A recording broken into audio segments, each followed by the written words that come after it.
ok. A situação política no país é completamente caótica. Mano, e sim, é mesmo completamente caótica, é visível isso aqui. Mas é uma realidade que o mano acredita que todo angolano acredita nessa realidade aqui, ou é só uma parte dos angolanos que entendem desta realidade aqui, que a situação política de Angola está mesmo caótica, porque ainda tem pessoas que confiam no governo do MPLA. É fanatismo político ou é falta de conhecimento? Muito bem. As duas coisas funcionam, as duas coisas ali são válidas para responder. Primeiro, a questão do fanatismo tem muito a ver com os membros do partido. Há uma situação que eu sempre falei e eu sempre reprovei, que é a questão, por exemplo, dos partidos terem milhões de militantes. Não precisava ser. Os partidos tinha de haver uma lei para restringir isso. Os partidos tinham que ter corpo para aquilo que são os trabalhos administrativos, né? Desde a regulação, desde aquilo que são as políticas internas do próprio partido, desde aquilo que são as políticas externas, tem a ver com, não diria mobilização, mas aquilo que é uma espécie de evangelho daquilo que vão ser as políticas do partido, caso, por exemplo, em casos de eleição. Seria importante que os partidos tivessem números limitados, todo o resto que fosse votar seria o cidadão comum. Ele que ia lhe motivar a votar era apenas o plano de nação do partido A ou do partido B.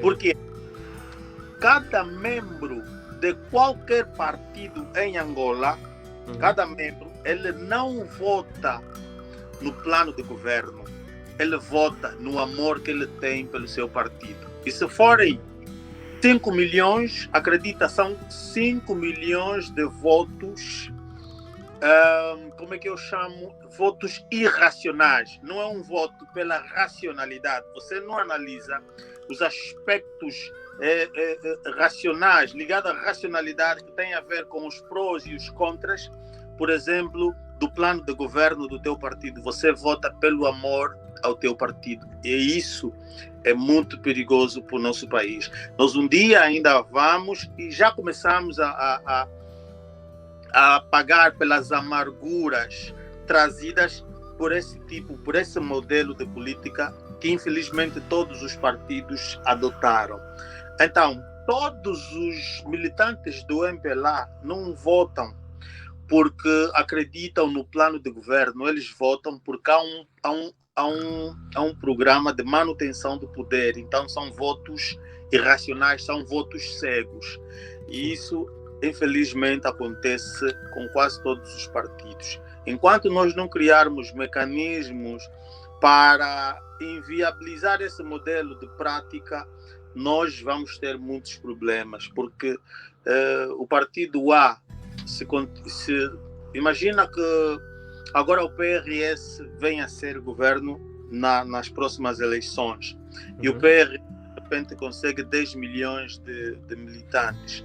Se os 10 milhões de militantes votarem todos no PRS, mesmo que o plano de governo deles não for bom, eles vão ganhar e eles vão continuar ali. É o que tem estado a acontecer com o MPLA, e é isso que vai prejudicar o país. Nós tínhamos que ter partidos ali, sociedade civil vai definir tudo. Vamos analisar os mais variados planos de governo de todos os partidos, e aquele que responder com as necessidades do povo, aquilo que o povo precisa, é aquele que vai ser votado. E ali, se não tivesse a cumprir, estamos a cobrar. Esse aspecto também nós tínhamos que canalizar com muita profundeza. Nós não temos a capacidade de cobrar por aquilo que são as promessas eleitorais. Um exemplo muito simples. Sim. Quando o João Lourenço se candidatava para presidente, ele falava de uma economia, da criação de uma economia muito forte, né? essa economia muito forte seria não apenas pelo setor do petróleo, mas pela agricultura e tudo mais.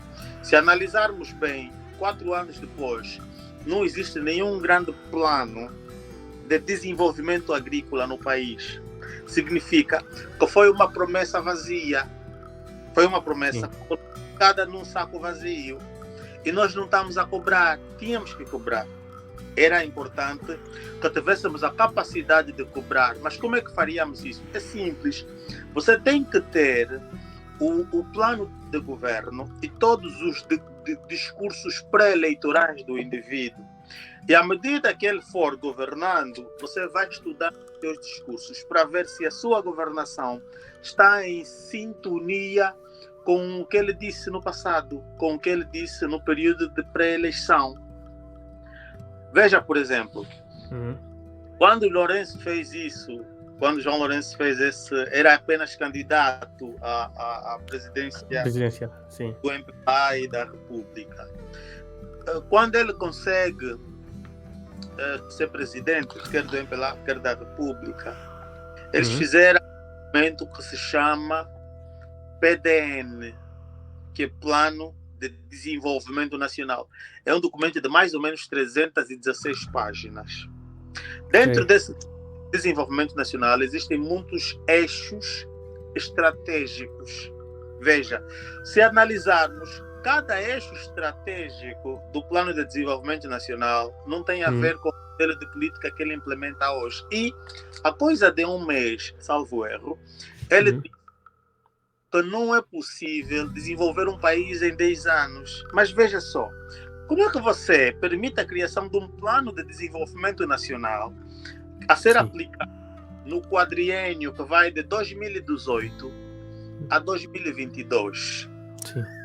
Você permite a criação desse plano de desenvolvimento nacional, PDN, e depois vens dizer que não consegues, e esse PDN é para ser aplicado em 4 anos, e depois você vem dizer que não se consegue desenvolver um país em 10 anos. Então não é uma sintonia, uma sincronização entre o discurso dele do passado e o discurso dele hoje. O que significa que era tudo mentira, era um discurso trabalhado na hipocrisia, era apenas para ganhar o voto popular. Que eu também acredito que ele não tenha ganho, né? Aquilo foi uma... Sim.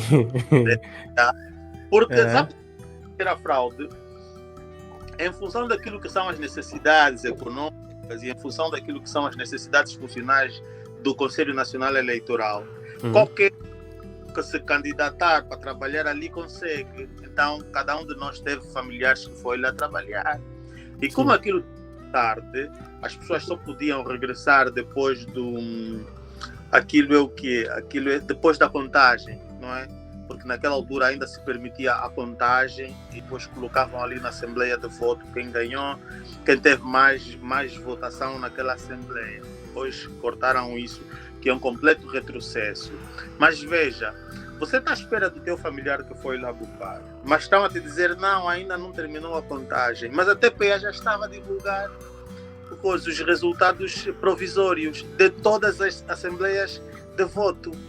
O que significa que estavam a preparar as pessoas para a fraude maior, né? Que é a anunciar que o João Lourenço ganhou, o MPLA ganhou. Na verdade, o MPLA, depois do MPLA põe o seu candidato, né? Quando, na verdade, o MPLA já não tinha condições de ganhar. É o que vai acontecer em 2022. Se nós não tivermos cuidado, se nós não tivermos a habilidade de controlar o voto, né? É uma missão muito complicada, mas nós temos que desenvolver a habilidade de controlar o voto para não sermos roubados, porque quando e se o MPLA se recandidatar, se voltar a ganhar, mesmo com as suas falcatruas, quem perde não são os partidos políticos, são o povo, porque é o povo que vive na indigência, que vive na penúria. Os políticos, por um ou outro motivo, têm a sua vida garantida, né? Os votos lhes conferem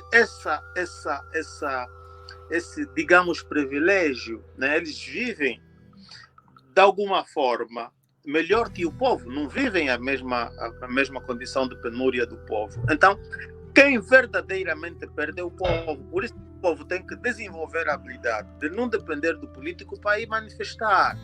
Nós ainda estamos a depender do grito, de socorro do partido, do político, não diria grito de socorro, mas o incentivo do político para você se manifestar aconteceu em 2017. As pessoas esperavam apenas que o Isaías Samucuva dissesse alguma coisa para irem manifestar. Isaías não disse, ficaram todos amuados. Isaías, não temos que esperar Isaías para sair para as ruas, mano. Porque o voto maioritário não é do Isaías Samucuva, o voto maioritário é do povo. Sim. Então, pode depender do político para ir manifestar. O povo vai se manifestar porque é um direito consagrado na Constituição, no artigo 47. Só isso. Enquanto nós não desenvolvermos essa mentalidade, nós vamos sofrer as piores amarguras, porque nós temos um governo que é despótico, que não está preocupado com o povo. O João Lourenço, nessa altura, e é isso que lhe permite piorar a condição do povo, porque ele falhou completamente com os angolanos.